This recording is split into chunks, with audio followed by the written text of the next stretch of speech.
Thank you very much, both to Shed and Alessandro, for the introduction.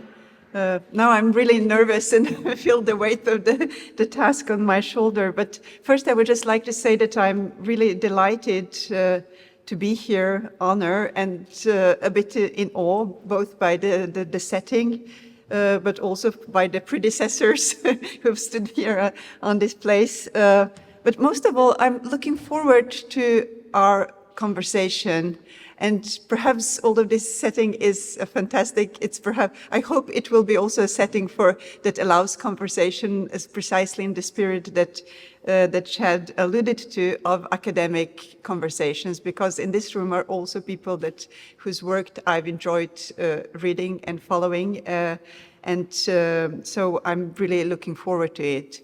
And as a topic today, I want to address an issue that in some ways has been a perennial interest for criminology, which is inequality.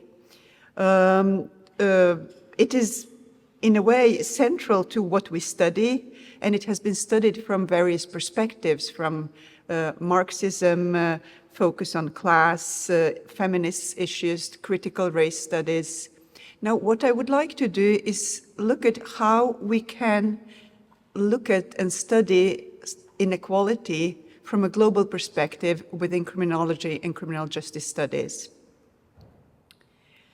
And I will start with this image, which I think is perhaps a really good, in a way, sort of visual, captures very well visually questions of global inequality. It is taken from the UNODC study of homicides, and in a way shows that one of the basic human rights which is the right to life, is very unequally protected across the world.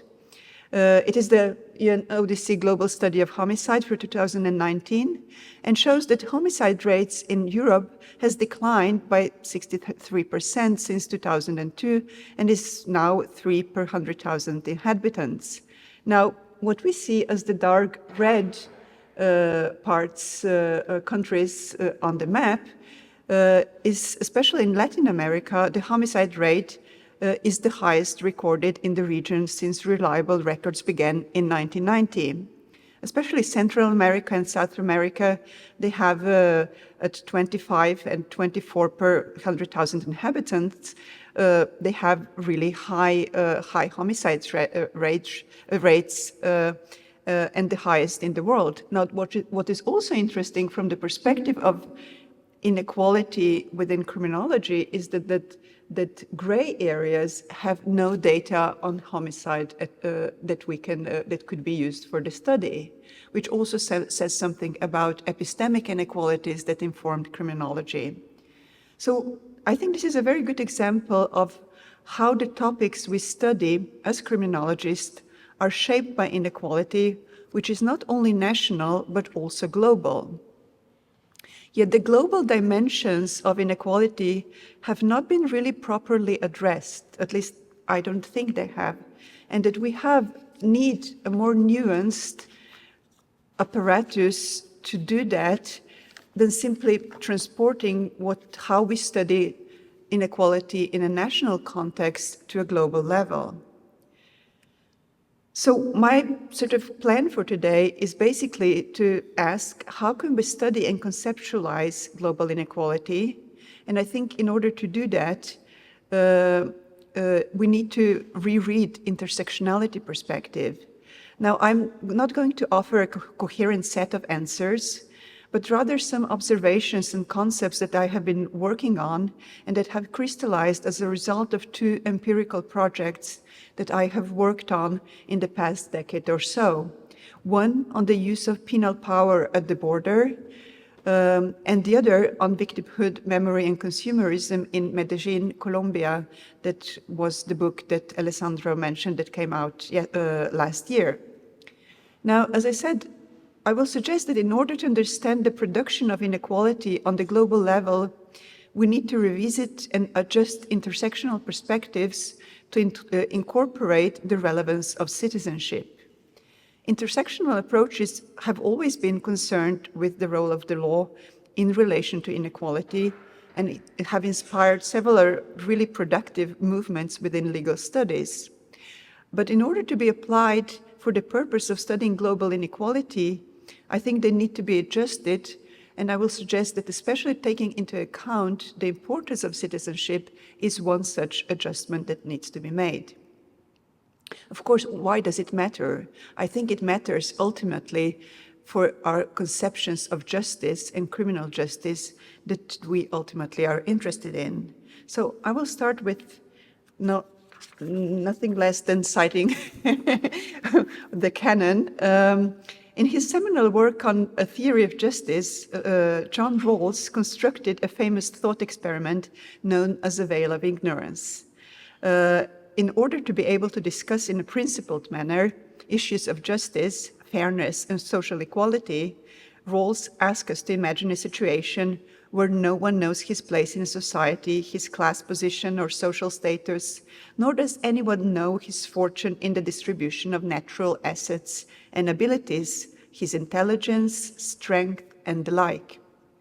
Individuals do not even know their conceptions of the good or their psychological propensities. So according to Rawls, the principles of a just society should then be chosen behind this veil of ignorance, where no one knows which social position they might end up in. It is hard to imagine that anyone standing behind the veil of ignorance would devise a system of global governance of crime and in other areas which even remotely resemble the current one. If we should imagine ourselves in a situation where we would not know which country we were born in or what was our life situation, would we think that such a deeply stratified system for the protection of basic human rights, such as the right to life, or as I will proceed to show, to move across borders, is a fair and desirable one?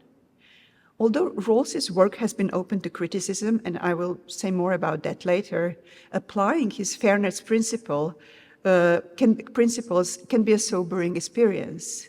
They bring to the fore questions of what a fair system would look like, and bring also into relief the skewed structural aspects of the current one. The reason why it has also had a bit of a renaissance recently, for example, with the publication of Daniel Chandrill's book, Free and Equal. Now, what I would like to bring attention to is that in Rawls's conception of society and of equality, citizenship functions as a social equalizer. He, like most of his contemporaries and a long tradition of liberal and Enlightenment thinkers before him, views citizenship as a social equalizer defined by the rights and liberties required by the principle of equal liberty and the principle of fair equality of opportunity. These optimistic conceptions of citizenship are rooted in a certain period and spatial experience in which citizenship embodied a narrative of progress about the successful and growing implementation of individual rights vis-à-vis the state, and the achievements of social movements in combating social inequality, the growth in material prosperity and social participation. Now, as I said, Rawls's standpoint has been critiqued from several holds, not least for having a methodological nationalist outlook on matters of justice. As Nancy Fraser points out, a theory of justice is built on a notion of self-sufficient and closed society, which one entered only by birth and exited only by death. So Rawls systematically excludes trans-border movement from consideration.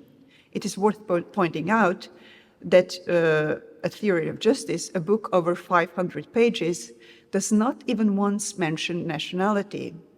So from his perspective, citizenship denotes aspiration towards universal equality within the nation state and works as an antidote to inequalities of income and wealth. Now, from a global methodological outlook, however, the notion of equal citizenship is, I think, deeply problematic, because citizenship status marks profound social inequalities that cannot be separated from inequalities of income and wealth. These inequalities basically run between citizens and non-citizens, those who have citizenship and those who do not have it, and among citizens of various nations.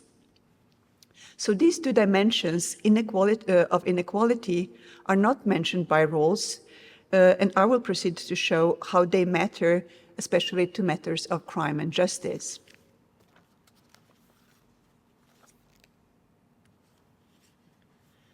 So imagine for a moment that the life situation of a citizen of Norway, where I live and am citizen of now, and a citizen of Pakistan.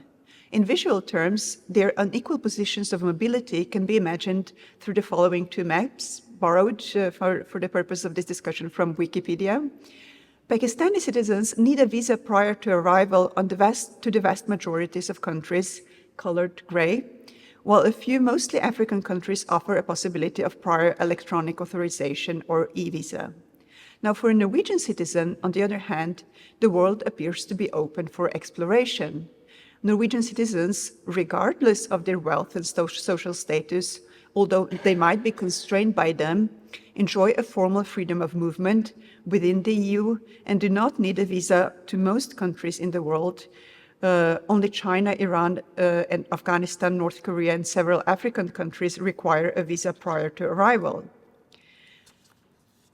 In their comprehensive global overview of the changes in visa policies between 1969 and 2010, Mao and et al. Found that visa waivers are increasingly unequally divided.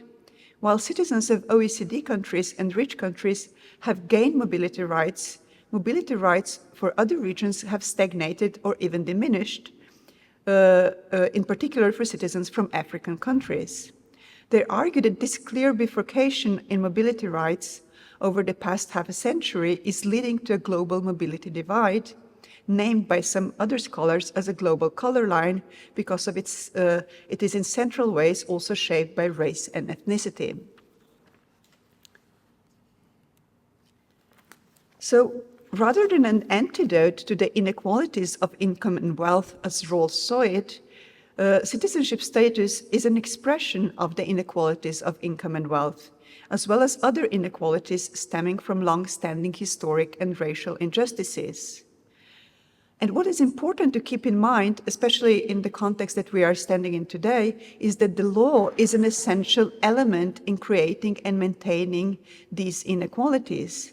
They are inscribed into law and sustained by law. So Catherine Devern's much referenced observation that the accident of being in the global south functions as a legal handicap is, I think, very, very to the point here. And as I will proceed to show, in this context, citizenship then is grounds for a differential use of criminal law and penal power in what has been termed popularly as development of crimmigration law. So basically, one could say that citizenship has two dimensions, a formal and an informal one. Citizenship is both a formal demarcation of membership of a national community, a formal status, at the same time as it has substantive aspects pertaining to recognition and equality, or what has also been termed as lived citizenship. And in my talk, I will focus in particular on formal citizenship, because as Linda Bosniak points out, at some moments and in some settings, universalist norms of citizenship are understood to extend only to those persons who possess status citizenship in the state in question. From this perspective, substantive citizenship is for status citizens only. So I will then now proceed to show how this plays out in a context of a Nordic country, which have been internationally praised for their Scandinavian exceptionalism in matters of criminal justice and so on, and their inclusionary criminal justice policy, where the question arises whether inclusion is actually inclusion of the already included.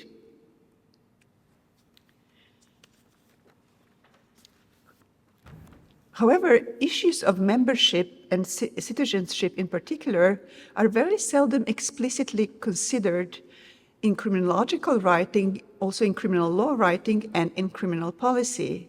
There is certain silence, or at least lack of explicit discourse, at the same time as a lot of things are happening on the level of practice. So there is a mismatch and also a lack of normative reflection.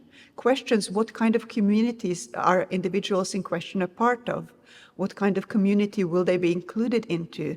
Deserves systematic attention, and particularly when it comes to questions of citizenship.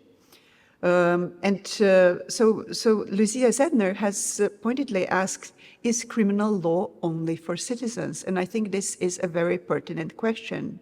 So, for example, Scandinavian penalty has been described as an inclusionary welfare penalty, and rightly so. However, if we accept the premise that it is a question, inclusionary, it begs the question, social inclusion into what? Social inclusion presupposes a notion of membership. Here is a quote from a Norwegian white paper that says, the main purpose of punishment and the prison system is, on the one hand, security and protection of the society, and on the other hand, rehabilitation and reintegration. Protection of the society depends upon good rehabilitation and reintegration. Now, this white paper doesn't mention citizenship much, only 10 times, usually together with foreign citizens. At the same time, as 30% more or less of prisoners in the past decade or more have been non-citizens, have been foreign citizens. And the idea is basically that most of them will be deported after they have served their sentence. So I think this question of social inclusion is very pertinent at the same time as it is not reflected upon on the level of policies, at least not in normative terms. In practical terms, we've seen great changes. We have seen new institutional arrangements which have been directed at non-citizens. So if one would look at Norwegian system and the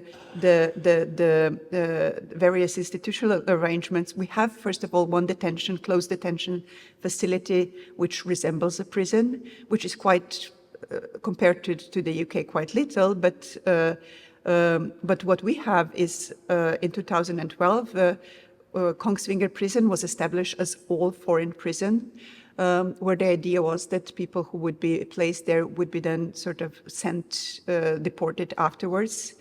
Also, other countries, Scandinavian countries, have established all foreign prison wings. Norway also had a transnational prison. It was renting prison space in the Netherlands between 2015 and 2018, and those people who were placed, the prisoners who were placed there, were mostly foreign prisoners. And the question arises whether this kind of differentiated system of institutions also deserved a differentiated system of rights. Now, Norway hasn't chosen that. Denmark, on the other hand, passed in 2018 a law which where foreign offenders are not entitled to the same welfare rights as citizen offenders. So there are sort of developments. Denmark is also now signed an agreement for renting prison space in Kosovo for foreign offenders. So there's a lot of innovation taking place on the level of criminal justice practice, at the same time as the reflections about these developments are only starting. We haven't in our project studied other countries, but the numbers of foreign prisoners in European prisons say something about the relevance of these kinds of issues also in other jurisdictions.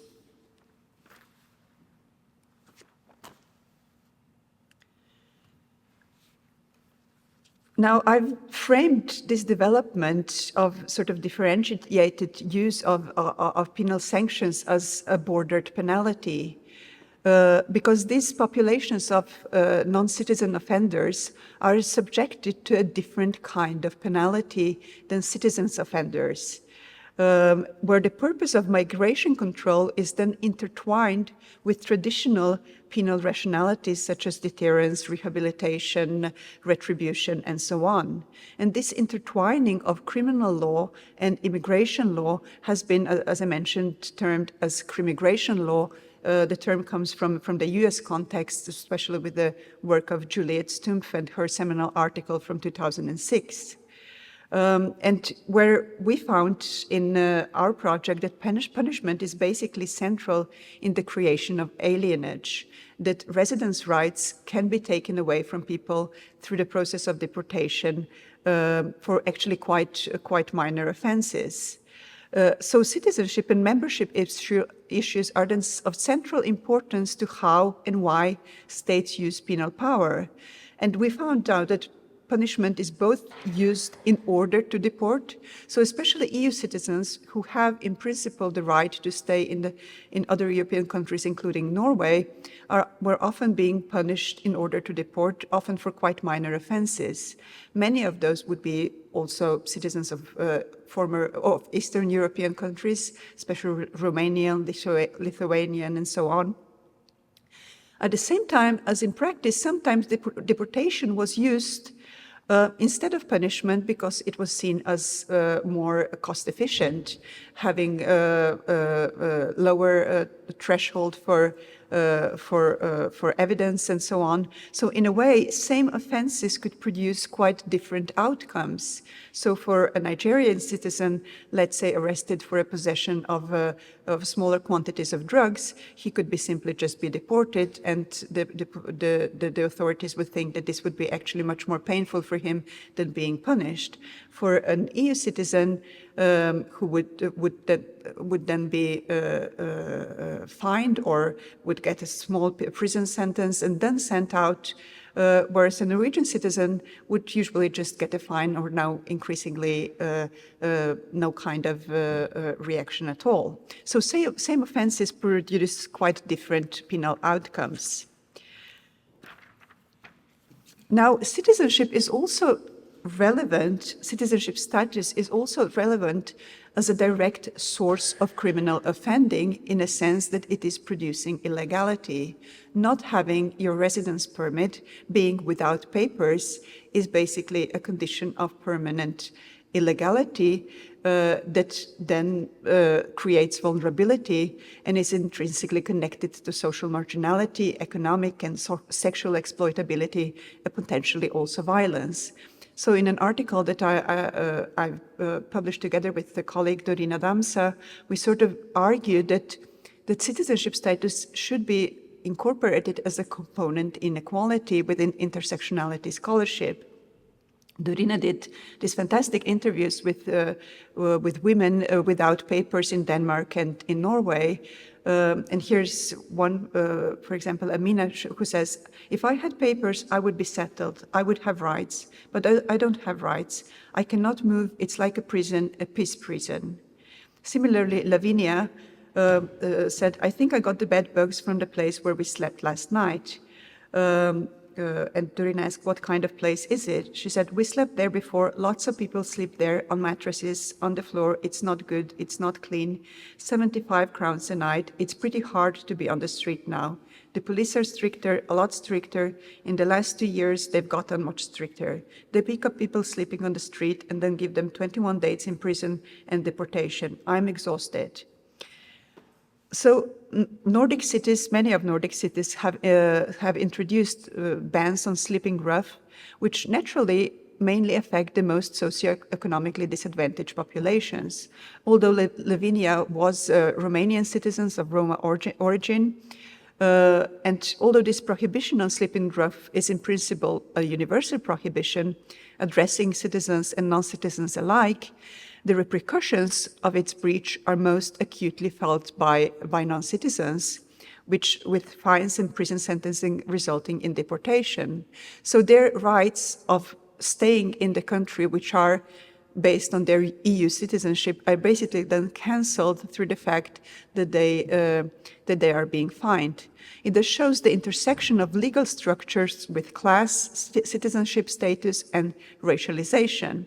As I said, Lavinia was a Roma woman, and many of the penal strategies in the Scandinavian context have been also addressing Roma. However, the citizen and non-citizen distinction is not an absolute one. And the lack of citizenship can be compensated by wealth. So here is a quote by a firm, Hanley and Partners, which specialize in obtaining so-called golden visa and citizenship by investment for their affluent clients. And there they say, in its most basic form, golden visa acquisition or residence by investment and citizenship by investment denotes the process whereby qualified vetted candidates are granted either full residence or citizenship rights in exchange for a defined economic contribution to the host country. Golden visa programs give high net worth individuals, there is a term for that, the option of physically relocating to a favorable jurisdiction, either now or upon retirement, and becoming residents of the state with full legal rights, including the right to live, work, study, and receive healthcare in that country. Hanley and Partners have even sort of made a Hanley Passport Index, which is updated quarterly and is considered the standard reference tool for global citizens and sovereign states when assessing where a passport ranks on the global mobility spectrum. And I think this notion of a global mobility spectrum is a very apt one. So Austria, for example, is one of the few European countries that offers the possibility of obtaining citizenship by investment and an EU passport without prior residence requirements. At the same time, the country actively and extensively uses penal power and security arguments to restrict membership rights. Over 50% of its prison population consists of foreign offenders, foreign citizens. The country was the subject of a Court of Justice of the EU judgment in a case raised and won by a former Estonian citizen and long-term resident who had lost her promise of citizenship because of a traffic offense on the grounds that she represented a danger to law and order and public security. So we can see a certain bifurcation between, on the other hand, all this sort of citizenship and membership rights that can be bought by investment by affluent third country nationals, and at the same time the immigration complex, which functions to sort of cancel membership rights for less affluent and desirable populations.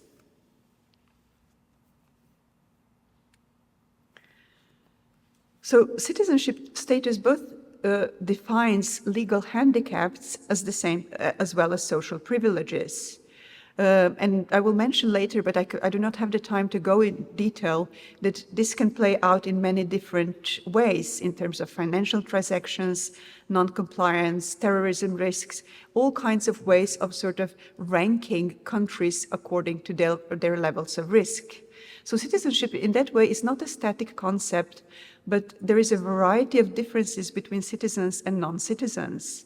And so in that way, intersectionality perspectives are really useful in that respect, because they look also at how citizenship status intersect with and shapes other categories such as race, ethnicity, gender, and class.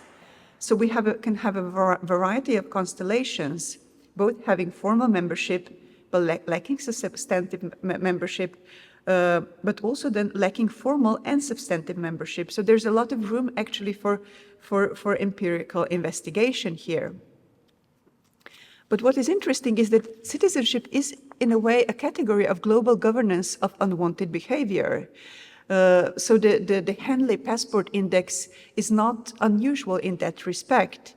We have seen a proliferation of both rankings and lists used by international actors engaging global governance, as well as so-called blacklists, where citizenship status function as one mark of risky behavior. So one could say that in a way, risky countries or deviant countries like, let's say, Iraq and Iran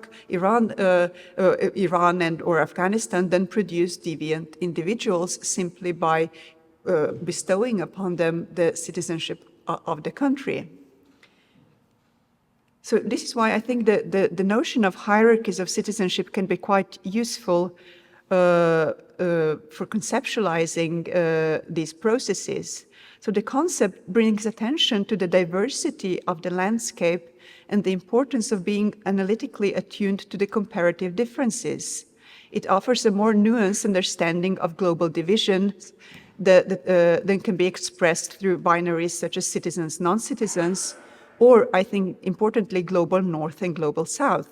Because several observers have pointed out that the crude distinction between global north and global south may obscure as much as it explains. The concept of the hierarchies of citizenship then enables us to create a more precise and nuanced understanding of this division. Moreover, its intersectional dimension also brings attention to the fact that citizenship is not a static concept. Citizens of countries of the global south inhabit a variety of social positions. The same is also the case for formal citizens of northern countries. So holding formal citizenship in a northern country does not necessarily offer a path to substantive equality, but as Lucia Zedner's work on naturalized citizens shows, the category is becoming increasingly unstable. So it can be taken away from through processes of denationalization and so on, especially when it comes to terrorism. Moreover, the exercise of penal power over those deemed as others has created social groups described as stunted citizens, as Zedner has called them, sub-citizens, or as I have called them, the crimigrant others, whose equal citizenship status is then put into questions. Achille Mbembe suggests that today we see the principle of equality being undone by the laws of autochthony and common origin, as well as by division within citizenship, which is to say the latter's declension into pure citizenship, that of the native born, and borrowed citizenship, one that less secure from the start is now not safe for feature.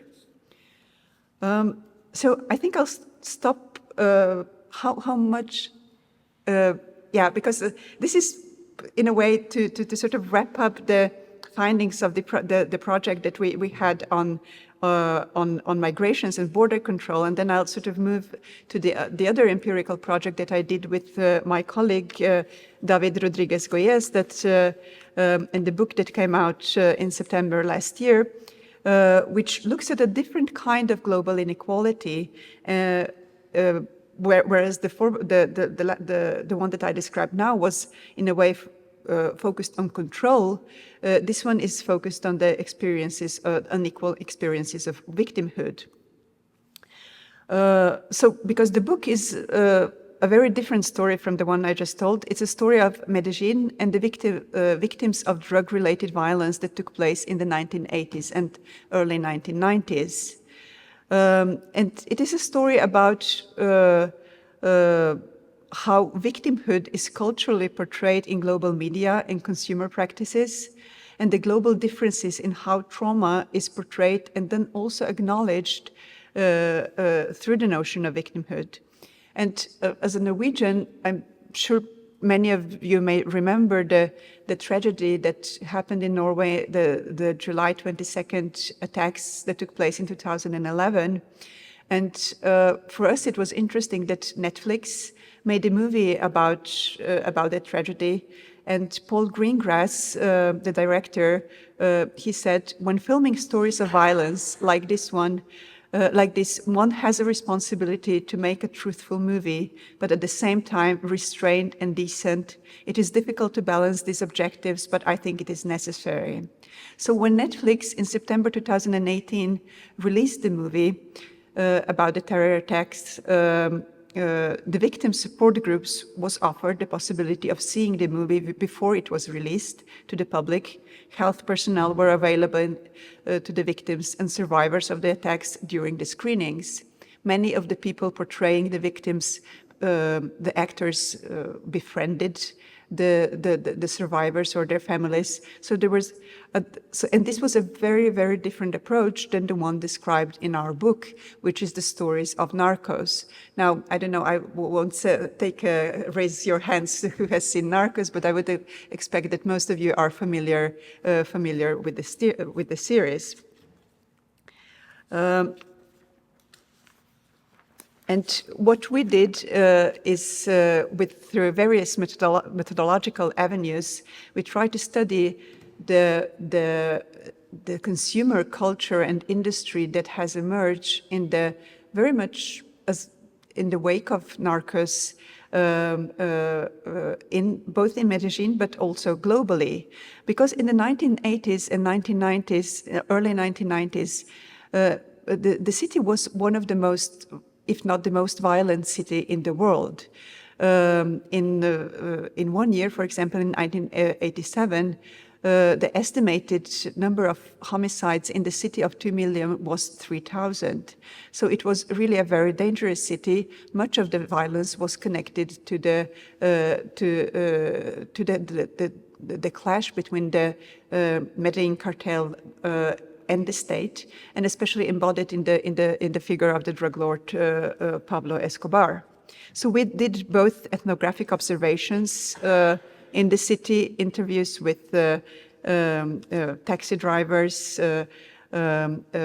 individuals involved in processes of memory construction, but also with 26 survivors or those who had relatives killed in the violence. And what they describe is basically the experience of living, their words, in the city at war. Here is Jose saying, "You had a psychosis, it lasted a long time, about going out into the streets. I would often go to the intersection and walk 6 or 7 kilometers or more to get to my friends. When a motorcycle came along, it was like, oops, they're not going to shoot me, are they? The bike carried on, and oops, you relax. There was a policeman close by, terrifying. At that time, they killed policemen. You didn't want to have a policeman near you. You walked away. It was a collective psychosis that was part of everyone's mentality. I mean, at 10 o'clock at night, there was a sort of undeclared curfew, which later became official as a result of all the fighting that broke out. But before that, the curfew had already been declared by the gangsters. It was unspoken. You couldn't give papaya, as they say around here. It was a time of terrible anxiety." Now, as also this quote shows, the violence targeted in particular the state or the police, judges, large number of members of the judiciary were executed. There were extensive bombings in the city. A plane was brought down, Avianca plane with 107 passengers on board that died. There was an assassination of a presidential candidate, Minister of Justice, and so on. I don't have the time to sort of describe the violence that took place at that time, but what was of interest for us is what happened a decade and more or so later, where we have an extensive commercial activities both in the city but also globally, focusing basically on promoting the figure of one of the main perpetrator of this violence. Here the hamburgers are from a bar in Brno. Actually, I mean, probably I should have put it on our methods slide, because when we started telling colleagues about what we were doing, they started sending us images of what they saw or found across the world. So here we have a menu from a cocktail bar in Vienna sent to us by Tanya Wyatt, and another colleague sent us a picture of Escobar t-shirts from a stall in Camden Market. So we see there's an extensive both tourism industry in Medellin, Escobar's estate, and his Hacienda Nápoles has become a theme park for tourists, but also globally. I mean, you can buy all kinds of things on Amazon, on different kinds of global outlets and so on. And what is fascinating is both that Escobar has basically become a global brand and an icon, a household name. What we show in the book is how in the process he has been beautified. He has been portrayed by actors that were much more attractive than himself. At the same time as we see a displacement of a narrative power in the process of memory creation, where the power to tell the story of what happened in the city has been basically usurped by Netflix.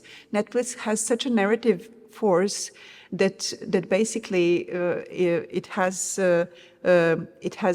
become the main story about what happened at that time.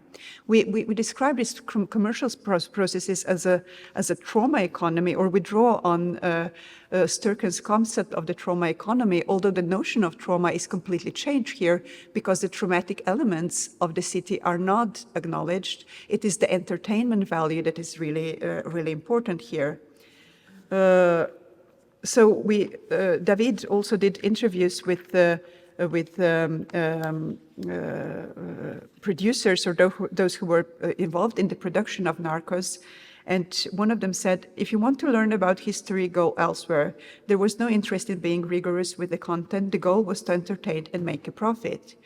Now, for those who were survivors or who had somebody killed, family members killed, that was very problematic. So Valentina said, I asked a friend to send me the episode where they recreate the attack on my dad. Her dad was a judge.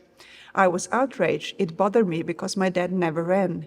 If you want to do a series, try to get closer and try to investigate. Try not to offend the victims and try not to mutilate the history of a country, because it can get confusing.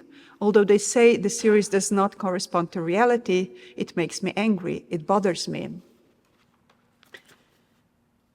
So this sort of traumatic economy or economic activities, commercial activities were sort of traumatizing for many. And Maria, who lost her husband, says, that does not let me close that cycle and keeps me an open wound. To see that Pablo Escobar's son appears selling something, Pablo Escobar's brother selling something else, they're using the name as the glory, that is, he is the idol. That hurts and hurts me, because I say it's not grounded in reality. That is harmful. It is deeply painful, and all that has not allowed me to have that closure. And perhaps I would have progressed further in my life without this permanent reminder. Javier also said, we should tell visitors not to do this. Do not encourage these narco tours, because it is as if Germany set up a Nazi tour and went through all the concentration camps to promote the German National Socialist ideology of the 30s and 40s. So this sort of reference to the Holocaust was actually quite popped up in the interviews, also with those responsible for the processes of creating of memory creation. So personal secretary of the mayor, Medin, who was interviewed, said that they sort of wanted to join this international processes of mourning of atrocities. And here's an image of a museum, Museo Casa de la Memoria, who was also then expanded to include the drug-related violence, but is very little known, whereas the Escobar Museum run by Escobar's brother is really very well known. So you can go on TripAdvisor and find it right away, whereas this museum, which resembles also architecturally the Jewish Museum in Berlin, was actually very hard to find. And he said, the United States had their own towers destroyed, their twin towers destroyed. In Europe, there has been recent attacks. And in the Second World War, there was a brilliantly evil character. 30 years ago, we had planes sent to the ground. We had bombs. We had a brilliantly evil character. Why does the whole world feel solidarity with the Jews, with the Germans, with the USA, with France, Spain, and England, but not with us? So he framed this sort of lack of recognition as a question of global inequality. So the book sort of raises the question about who has the right to participate and shape the narrative and has the voice that is being heard.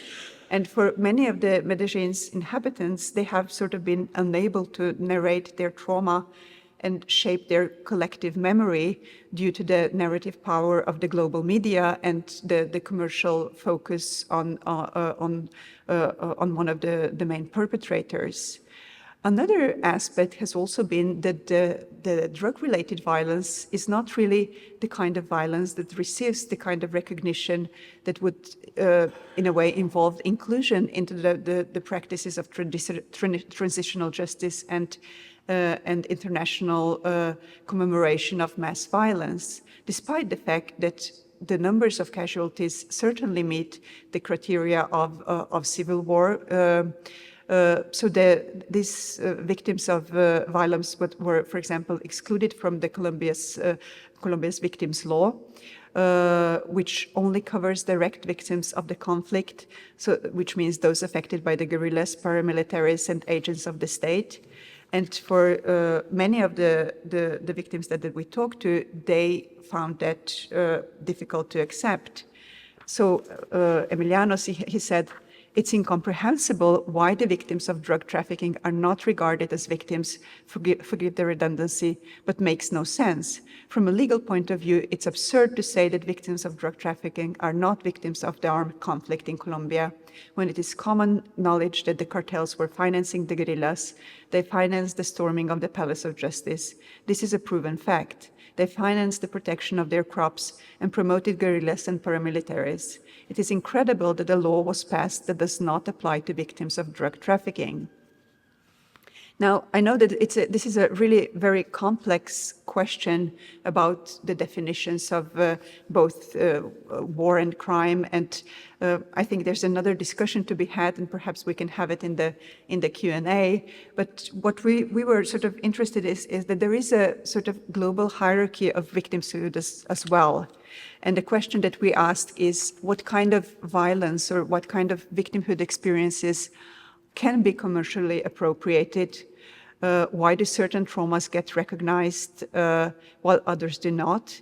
And this recognition of trauma and victimhood is globally unequally distributed. And it is also a reflection of deeper epistemological inequalities between the global North and South. So drawing on McAvoy and McConaughey's distinction of hierarchies of victimhood, we say that there is a different kind of hierarchy being at play here, but it's not only the deservedness of victims, but also the type of conflict which also has, and their sort of social placing in the global South that has a really great effect on this. Because in several Latin American countries, and the slide I showed about the global homicide rates shows that really well, death caused by cartel violence easily exceed the common 1,000 battle deaths per year criterion of civil war. So in a way, a question can be asked, why the scope of violence in Medellin in the 1980s and 90s was extreme in its terms of numbers of casualties and the modalities of the assault on state institutions, their representatives, judges, police officers, Minister of Justice, presidential candidates, and so on, as well as the militarized nature of the state response, which was militarized. The cartels openly challenged the supremacy of the state institution, and the state responded with military means. At the same time as this kind of conflict is not acknowledged as a kind of conflict that could be included in transitional justice narratives in Colombia or within international victimology. And it has been largely overlooked really. So I think there is a discussion to be had, and I think our book doesn't sort of explore this in full detail, but I think it is at least something that perhaps is a question also to be looked at in future scholarship. Now, to conclude now, I think I would sort of like to wrap up again with Rolf's this discussion about how we see inequality, and I think he says that justice is the first virtue of social institutions, as truth is a system of thought. A theory, however elegant and economical, must be rejected or revised if it's untrue. Likewise, laws and institutions, no matter how efficient and well arranged, must be reformed or abolished if they are unjust. Now, the two projects presented here addressed very different kinds of global inequalities. Yet what they have in common is that they both pertain to questions of justice and inequality.